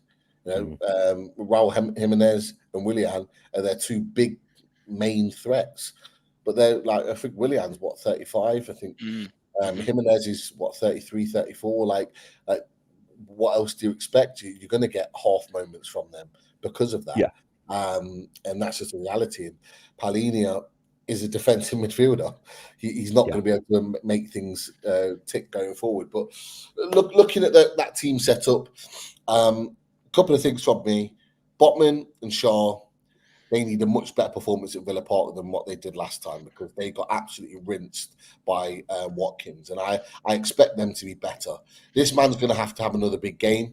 I think he's going to have to make some big saves again to keep us in the game a little bit like he did at Liverpool and again against Man City at home as well. I think he's going to have another similar game like that.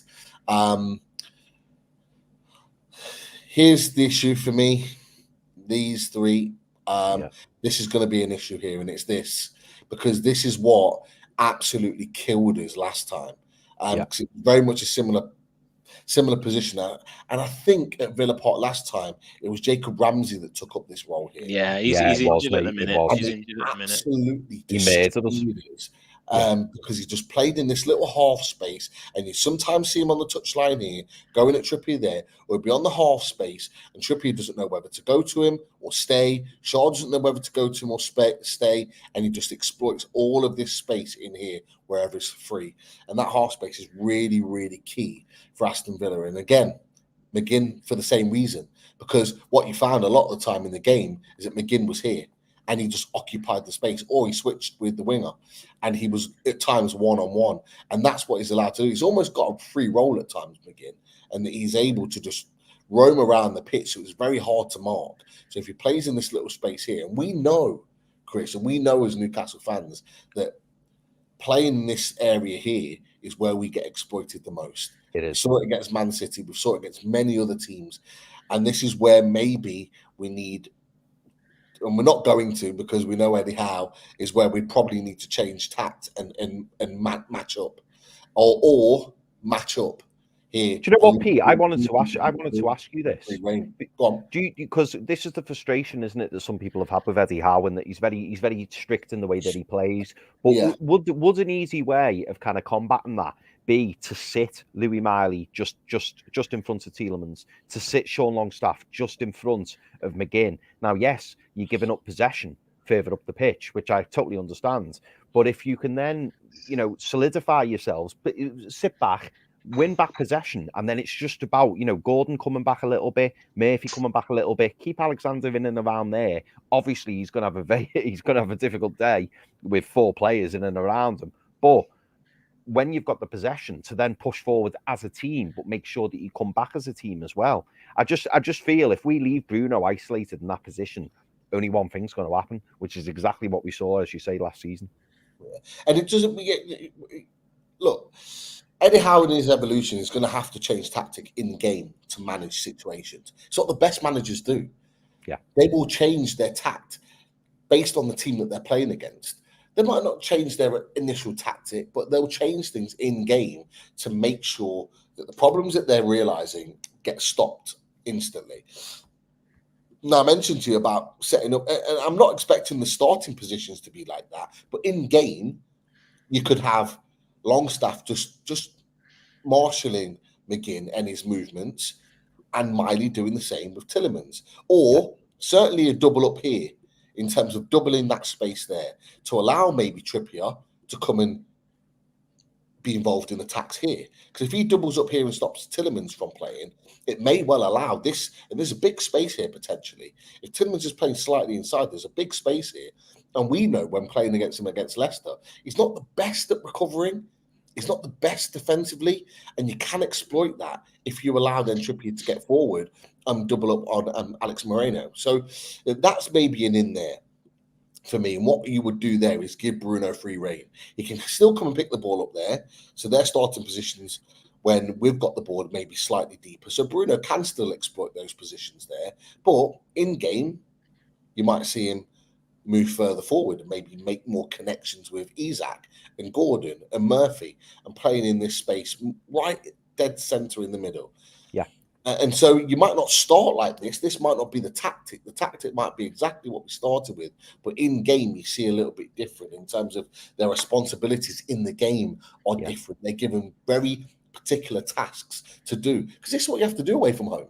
Against better teams, against the best teams, you have to. I imagine there's an away game somewhere along the lines where you've watched and you've seen Emery change tact and do something that you didn't expect, and you've gone, "Why has he done that?" And then you've looked and gone, he's gone and done like that. Have you experienced that with Emery whilst he's been manager?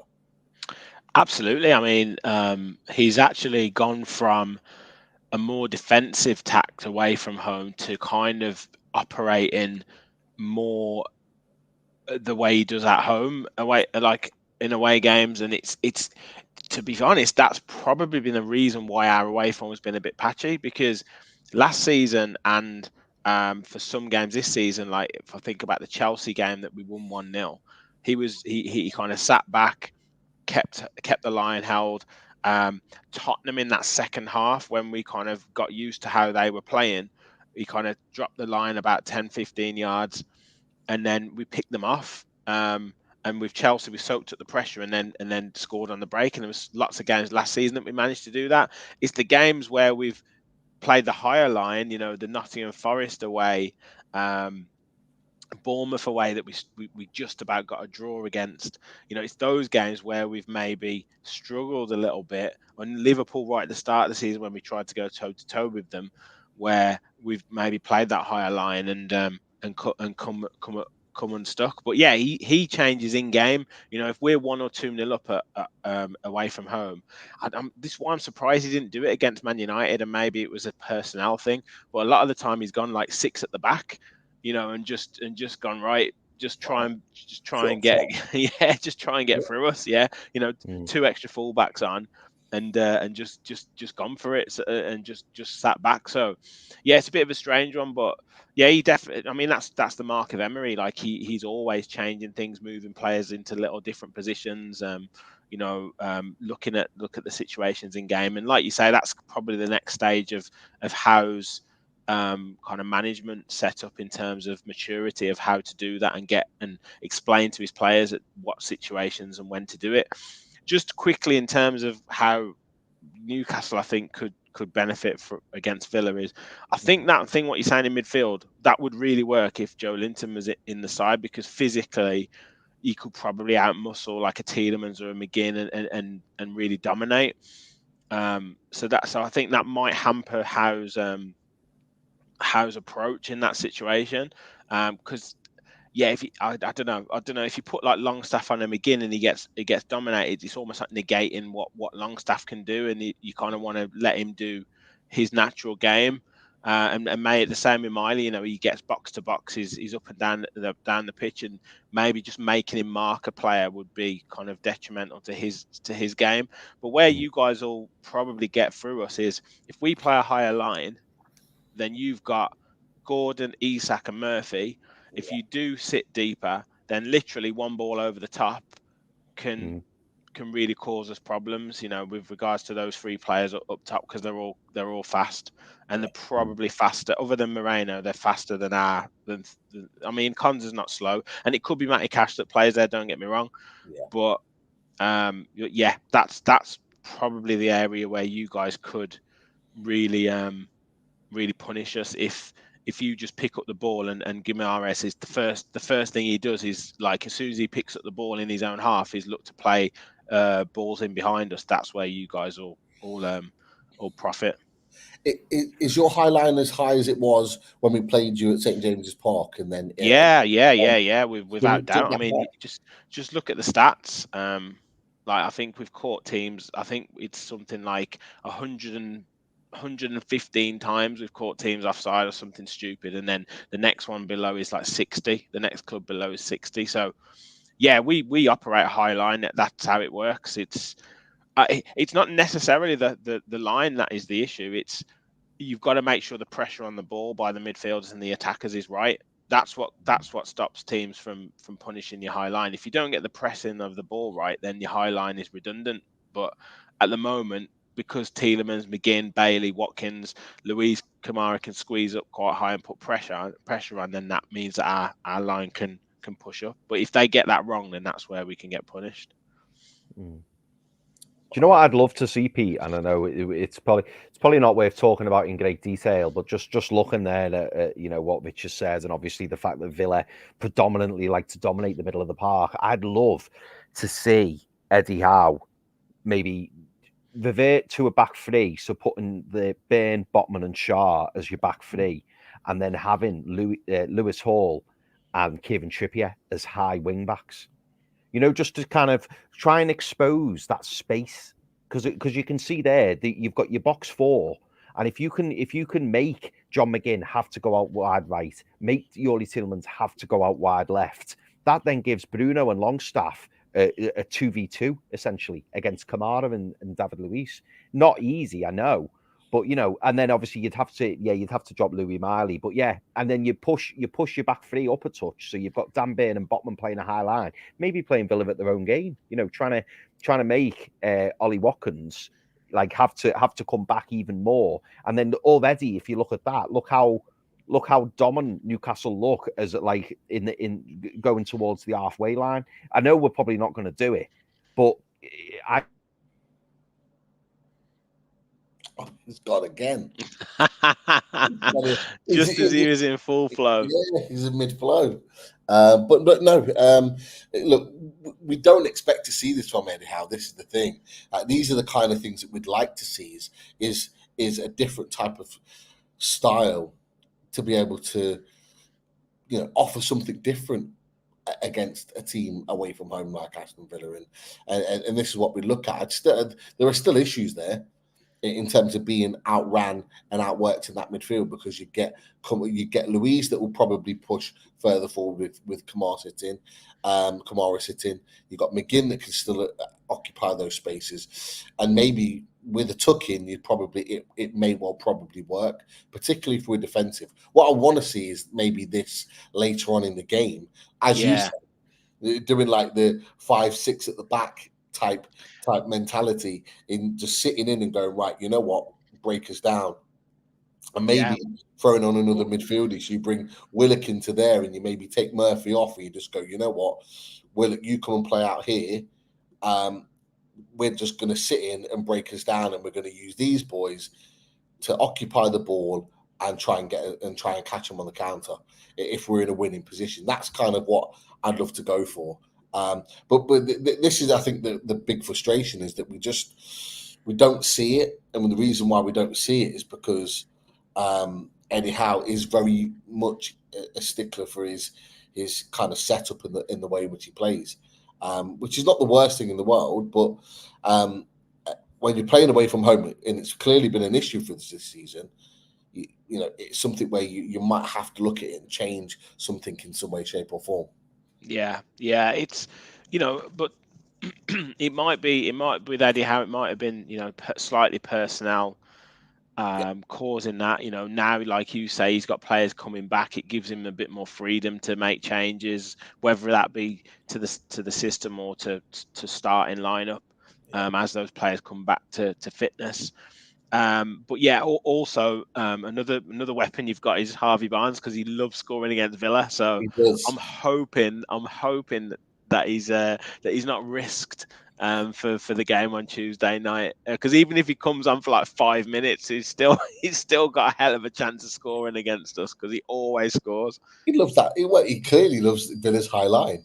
And yeah. I mean, it's right back from when he was on loan at West Brom. This isn't just yeah, he's always scores against Villa. They'll play a long ball, diagonal ball. He'll control it, cut inside, and just put it in the bottom corner, like the opposite bottom corner. That's just what he does every time. Every time. Yeah, he's a quality finisher, and there's been a few fans that have said, "Oh, Harvey Barnes is a waste of money." This, that, and the other. He can't be a waste of money because we just haven't seen him this season. Yeah, he hasn't played.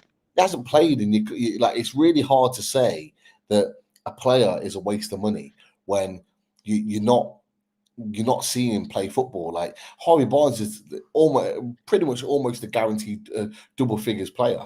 Like he'll get you double figures if he plays enough minutes on the pitch, and just hasn't. And I just think I really, really hope for his sake and obviously Newcastle's sake that he comes back fit and firing, finishes the season really well, starts bagging goals, because I think he could be a real asset for us this season.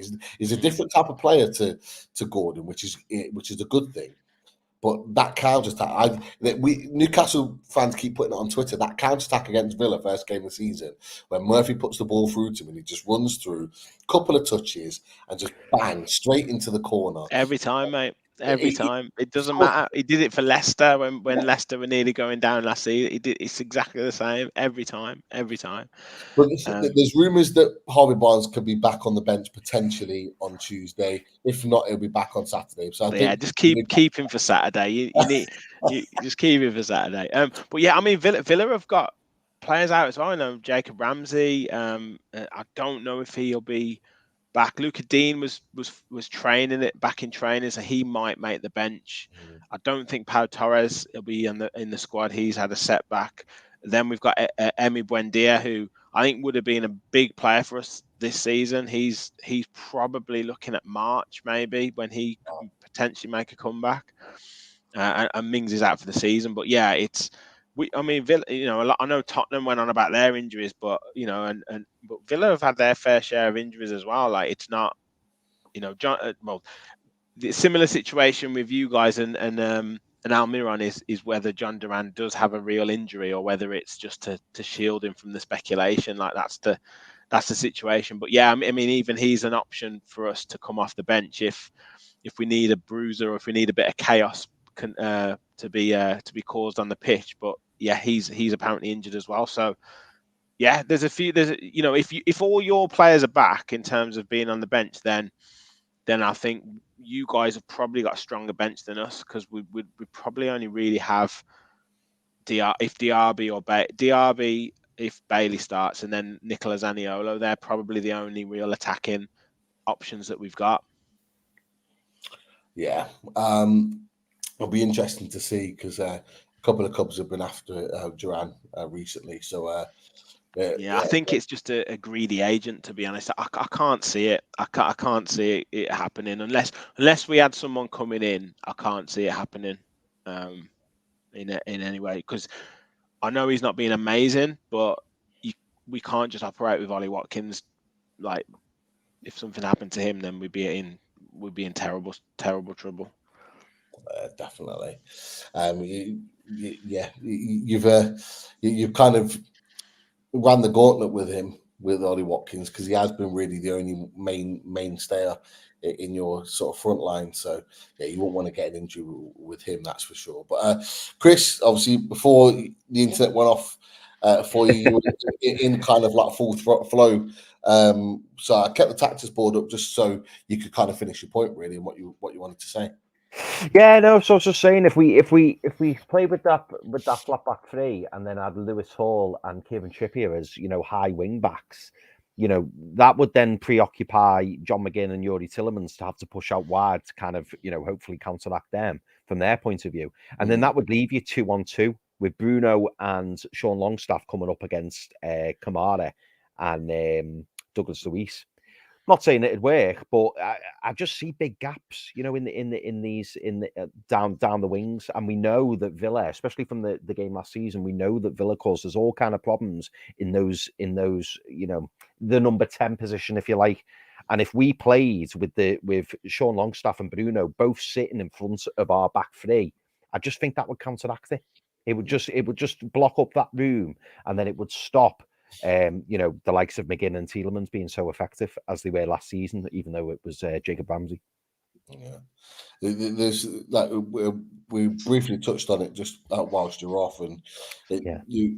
there could still well be prop issue just because of the positions that McGinn and Tillerman's pick up. But you could potentially tuck these boys in and not Yeah. have them out wide as wing backs, but tuck them in to keep it very narrow and tight with regards to how these guys attack, and then you can either play them really far wide or, as I just done a second ago, bring them in and bring them really far out wide as wing backs so they can get down sort of literally on the touchline in these areas and can There's a lot hit. of space, mate. A lot of space.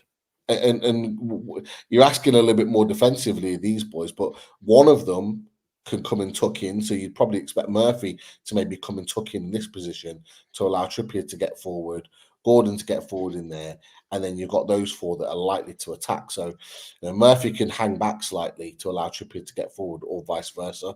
So you can have it in that sort of position there. It could potentially work. But again, it goes back to the same point: is that you just don't expect it from No, I Chelsea. agree. I just think it'd be an interesting situation, but interesting tactical talk, and we always like to see how it might unfold. So we'll see how that one unfolds. Are there a couple of questions? A couple of questions. Just give me 2 minutes, boys. Yeah. No worries. Rich will be back into any questions maybe for us to answer. I might have had a question actually. Yeah, there is a couple in there. I mean, this is the first one, Pete. Off our Dazzler. Any planes we should be keeping an eye on, Pete? No, and I blame you two for it because you guys are bloody plane spotting.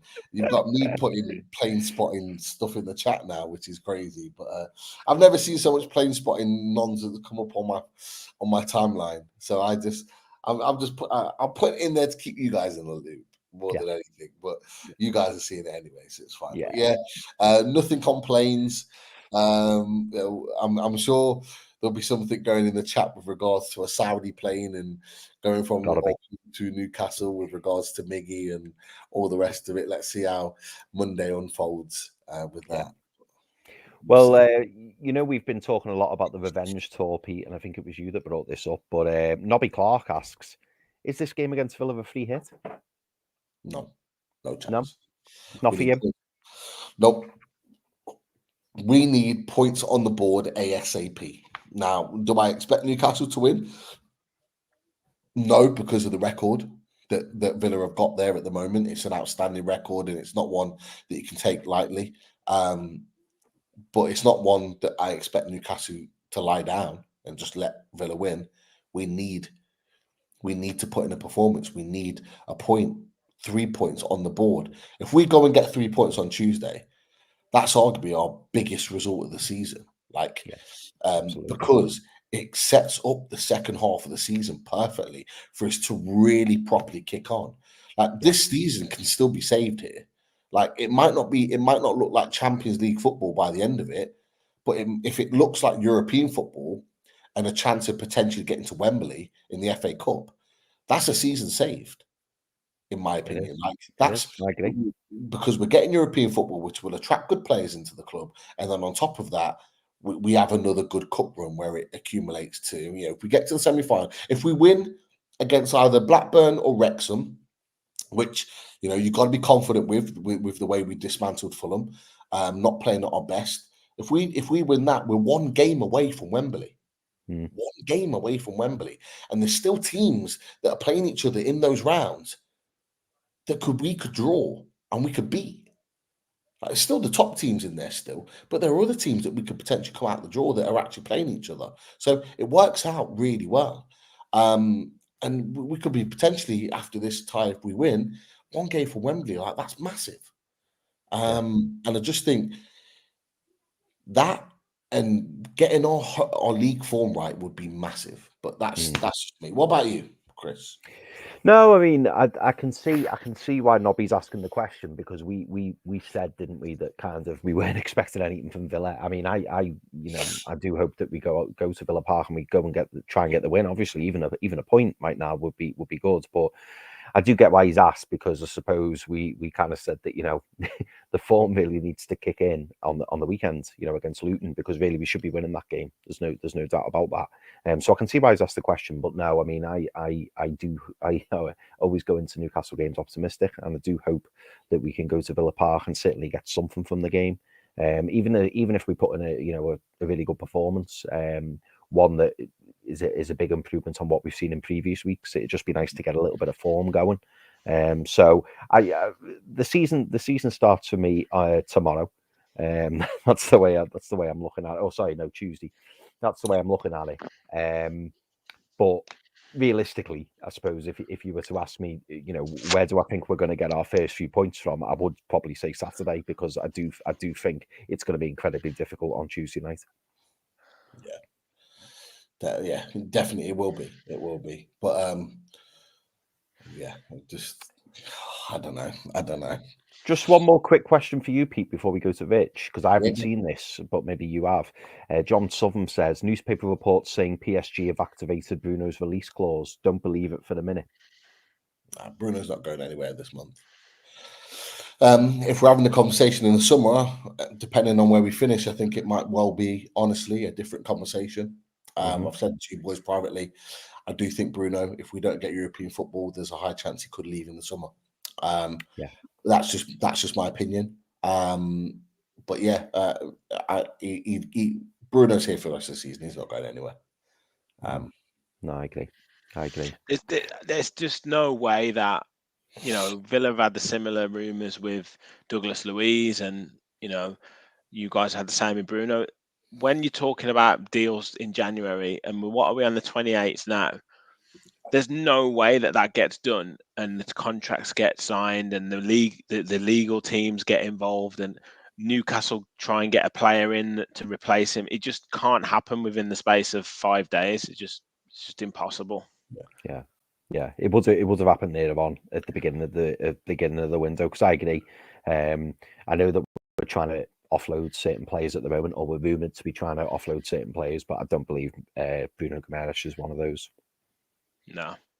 I mean, if you get 100 million from him in the summer, then like it's a different conversation. Similar to if we got, you know, a similar amount for Douglas Luiz, or 60-70 million for Kamara. It's like I think one big name will leave Villa in the summer, 100%. Like, that's regardless of whether we get Champions League football or not, just because we'll need to upgrade in different areas. And you've seen what, you know, the situation with you guys. It's one thing to get into the Champions League, but it's another thing to be able to spend the money to maintain your form, and it becomes difficult. So you never know. Like, if Eddie Howe had his time again, he might well have sold a big name in the last summer to maybe utilize more players across the field. It's one of those things that you've got to try and balance up.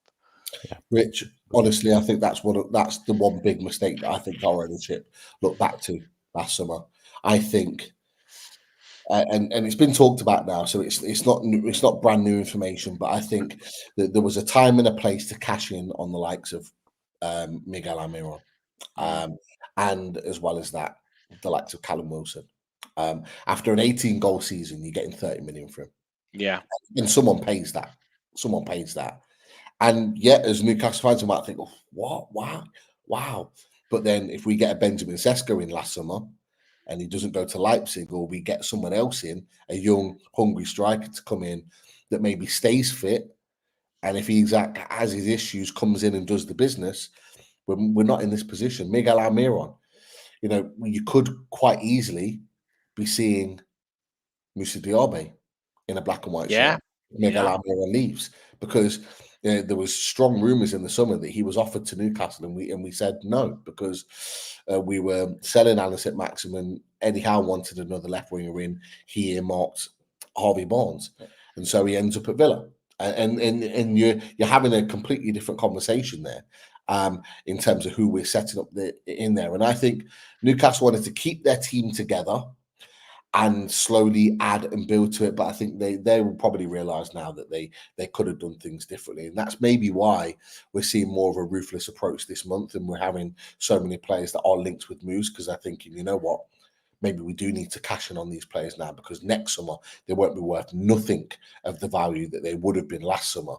And maybe that's why it is what it is. And look, I don't know if any of you guys have watched the press conference after the Fulham game with Eddie Howe, but he almost has a little chuckle to himself, answering the question from Craig Hope about Miguel Almiron and whether he's going to be sold or not.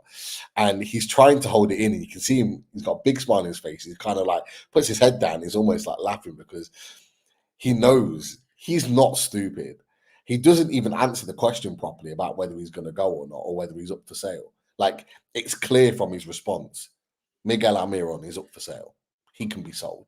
He doesn't want him to go, maybe because of what he gives to the team, and he does big him up in terms of his work rate, but he's up for sale.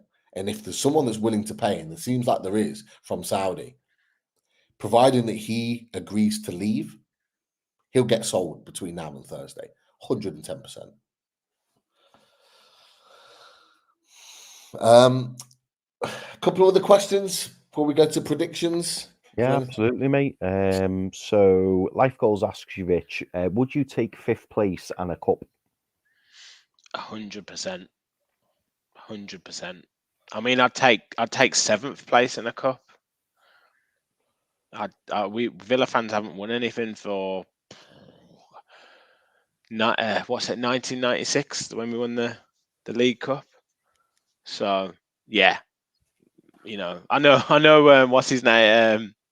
Lawless gets loads of stick on the 12th man, but like he can say we've won the Conference League, we're in the Europa League, we've won a trophy. Like, that'll be everything to Villa fans this season to win that.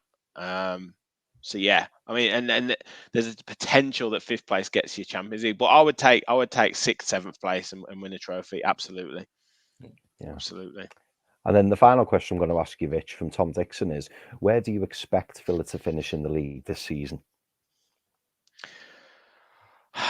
It's so difficult, because I get frustrated. I'm a Villa fan who gets frustrated when I see us not playing to the capabilities that I know that we can. So these last few weeks against the likes of Everton, Man United, even to a certain extent Burnley, I know we won that game. Sheffield United, I get really frustrated, because I'm like, yes, you're playing against a different opposition and stuff, but when I see players taking too long on the ball, when I see them like not making the runs that they were making earlier on in the season, I get really frustrated, because I think, well, why not just do what you're paid to do, like the simple stuff? You know, Watkins put the ball in the back of the net. Diaby beat your man and get it in the box. Like, I don't understand why players can't do that. So in terms of expectations, because of our start to the season, it's difficult not to say I have expectations of finishing in the top 4, but to maintain that level of consistency is extremely difficult. So I would probably say 5th.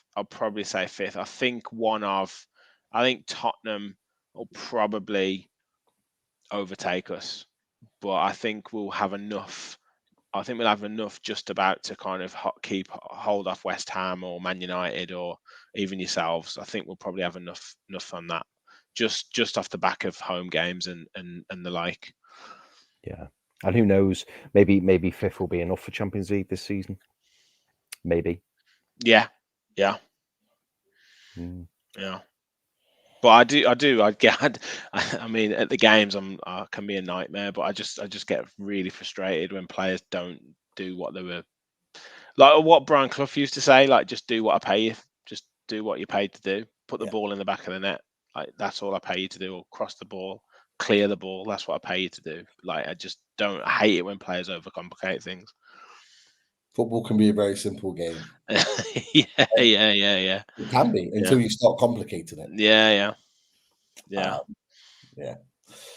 But no, great questions from the chat. Sorry if we didn't get through them all. But no, thank you. to everyone in the chat. And obviously, massive thanks to everyone that's clicked the like and subscribe. And if you haven't, make sure you do that on the way out. Massive thanks to well over 100 of you plus that have been watching over the course of the hour and 40 minutes or so. Look, we're going to end on predictions. I'm going to stick. I'm going to stick to my original prediction. Is the most we're going to get from this game is a draw, and I'm just going to go 1-1, and that's my prediction. You're being humble. You're being too humble this time. You're setting yourself a low expectation. So if and when you win, it'll be that much. 16 out of 17 that you've won. Like I have to be humble. I can't not be. You guys are flying right now. But Chris, from your perspective, what are you going for, mate? Took the words out of my mouth, Pete. You took the words out of my mouth, Pete. Yeah, I was going to go 1-1 myself. Yeah, and for me, that's like the best. I think I'm hoping for the Hill. Yeah. Like I pray for a win, but I just can't see it. But Rich, come on, 16 out of 17. What you going for, fella? Stop saying that. Look, right, you boys, as you boys know, like I live up here, so my life wouldn't be worth living if you guys did the double over us this season. Especially like after it being 5-1 and everything like that. Eddie Howe got a good record against Villa. He knows how to set up even when he was at Bournemouth. But I do think with the atmosphere, with that kind of, I guess, that slight revenge mentality, the likes of John McGinn, Ollie Watkins playing in that game, one or two others will want to really kind of avenge that defeat. So I don't think it's going to be like last season. I don't think it's going to be like that 3-0 victory. Villa aren't in the best of moments at the minute. We're kind of a little bit frustrating to watch at the moment. Or having said that, we're not conceding many goals at all. So we've kind of solved the problem in defence where we weren't keeping any clean sheets, but we've kind of stopped scoring goals, which we were doing in abundance at the start of the season. So I'm going to say 2-1 Villa. Yeah, I think it's going to be a difficult game, tight game. But again, teams coming back from this break, first Premier League game back. It's almost like the situation at the start of the season. Like both teams, you didn't know what to expect, and it's almost like that right now. But yeah, I'm going to say 2-1 Villa. Okay. No, interesting. Very interesting. Rich Edwards, Villa fan, has gone 2-1 Villa as well. Yano's gone an Isaac hat-trick. He hasn't put a score, but I'll take it. Jason Scott's gone 4-2 to Newcastle. There's still some confidence in the chat, Chris. That should fill us with confidence that we could potentially get something. But look, let's wait and see. It's gonna be a great game regardless. That's for sure. But Rich, just before you go, and before we sign off, where can people find you on socials? Yeah, my own Twitter is @SouthRich, as it says there, and obviously @VillaParkPod on Twitter, Instagram, TikTok, and all that. And then YouTube channel, Villa Park Podcast. We are, I think, 9 away from 3,300. So hopefully we're on the way to 4,000, which is great. So yeah, obviously you're all welcome. Hit the subscribe button on our channel, give us some support, and yeah, thank you very much for having me on again, boys.